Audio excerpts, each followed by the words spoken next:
that ought to put the coyote in the chicken coop, huh? Oh, yeah! And if he's ratting us out, kill him. It's easy. Haven't you ever seen a movie? You say it like it's a bad thing. Shut up, Carl! Salutations à vous gamers, gameuses et grands passionnés de l'univers vidéologique. C'est toujours moi Golden D Dragon, votre présentateur pour ce énième numéro de votre journal eSport. On a vécu pas mal de choses en 2021, mais toutes choses ayant une fin, nous comptons clôturer celle-ci de la meilleure des manières. Entre tournois, conventions et cérémonies, faut croire qu'on peut difficilement rêver mieux. Les Games Awards est la cérémonie à ne pas manquer pour un gamer, et dans ce numéro vous comprendrez pourquoi. Sur le scène national depuis un peu plus de 3 ans déjà, les meilleurs gamers de jeux de combat se rassemblent autour du LoL, la compétition ultime au Cameroun, l'ambition suprême. Mais que sera le gaming sans ces développeurs qui nous tiennent constamment en haleine? On verra le travail du studio Dawn of Game autour du jeu mobile Quad Fou et terminé par un coup de nostalgie, de flashback, bref, de la trilogie qui a marqué la 6ème génération.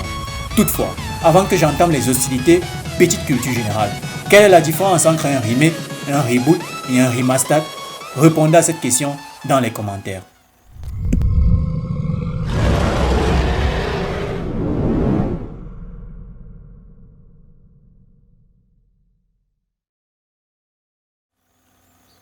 Sur la scène mondiale, quoi de plus prestigieux pour les différents acteurs autour du gaming que d'assister aux Games Awards? Cette cérémonie qui récompense sur 30 catégories distinctives les meilleurs efforts fournis au cours de l'année écoulée. The Games Awards est une cérémonie de jeux vidéo créée et présentée par Geoff Keighley qui avant 2014 présentait déjà Spike Video Games Awards créé en 2003 par Spike TV. C'est d'ailleurs lors de cette soirée qu'est élu par exemple le meilleur jeu de l'année, le gamer de l'année, les meilleurs jeux de sport, d'action, indie, mobile, direction artistique, team ou même coach e-sport de l'année. Hormis les prix distribués, cet événement qui a généralement lieu en décembre au Microsoft Theater de Los Angeles se permet de diffuser des avant-premières ou gameplay de futurs jeux à venir.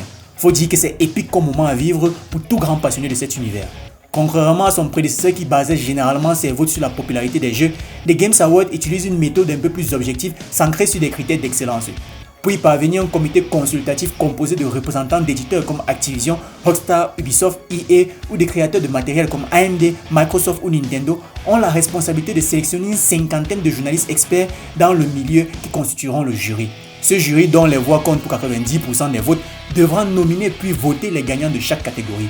Vous l'aurez compris, le 9 décembre 2021 est une nuit où tout gamer devra dormir un peu plus tard, pour ne pas dire veiller.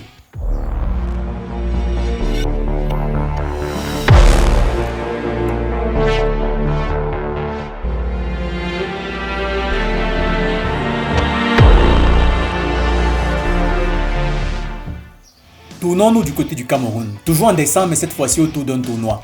Le Saint Graal de tout gamer camerounais qui se respecte. L'apogée d'un parcours annuel sur le plan national, le but ultime, l'ambition suprême, la raison qui nous pousse à charbonner, d'essuyer les défaites mais de continuer d'avancer, de consommer le bouillon même si c'est pimenté, de fortifier nos os au risque de les briser. Bref, vous aurez compris, on rêve tous ne serait-ce qu'y d'y participer, mais quelques-uns comptent bien le remporter. The League of Fighters, communément appelé LOF pour les intimes, entamera bientôt sa 4ème édition. Un tournoi créé par Koga eSport parrainé aujourd'hui par Best Corp est une compétition à double élimination sur des jeux de combat célèbres au sein du triangle national. Le gagnant devient le numéro 1 au sommet de la chaîne alimentaire, rien que ça. Les compétiteurs quittent les 4 coins du pays pour se faire un nom parmi les hautes sphères, écrire une page de l'histoire, rester gravé dans la légende.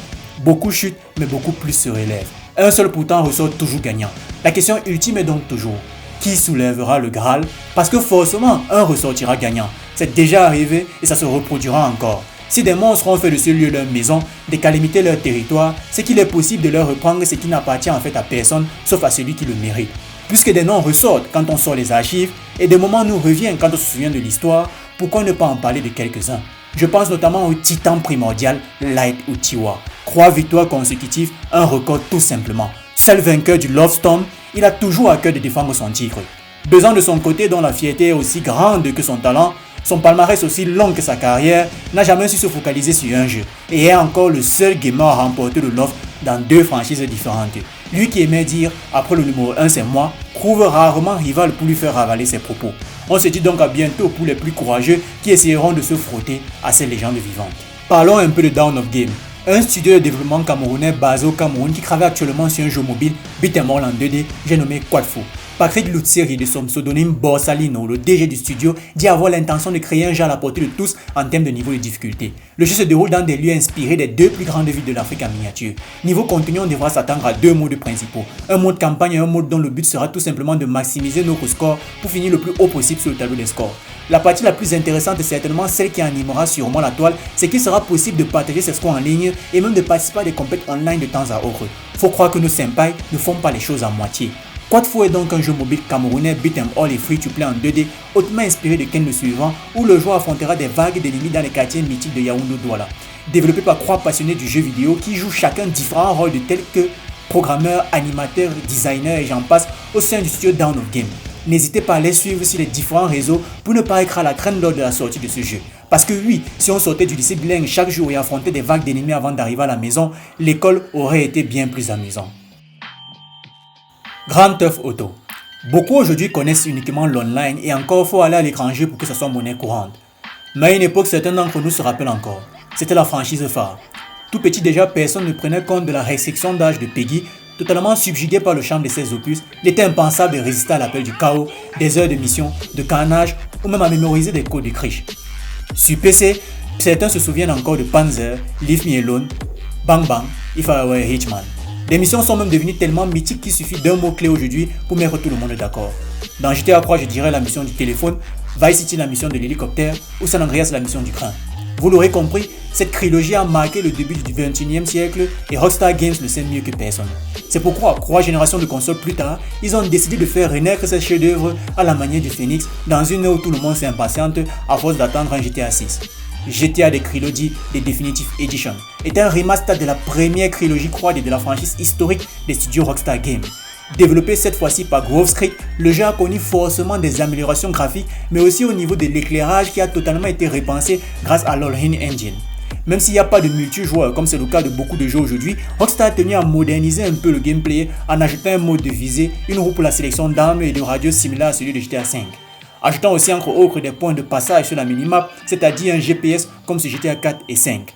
Faut croire qu'on ne verra plus des gamers passer des dizaines de minutes, surtout sur la vaste carte de San Andreas, à chercher le point jaune qui est censé l'indiquer où se trouve la prochaine mission.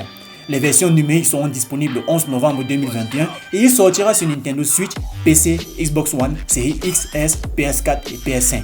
Est-ce que cette trilogie arrivera à nous faire oublier GTA 6 ? L'avenir nous dira.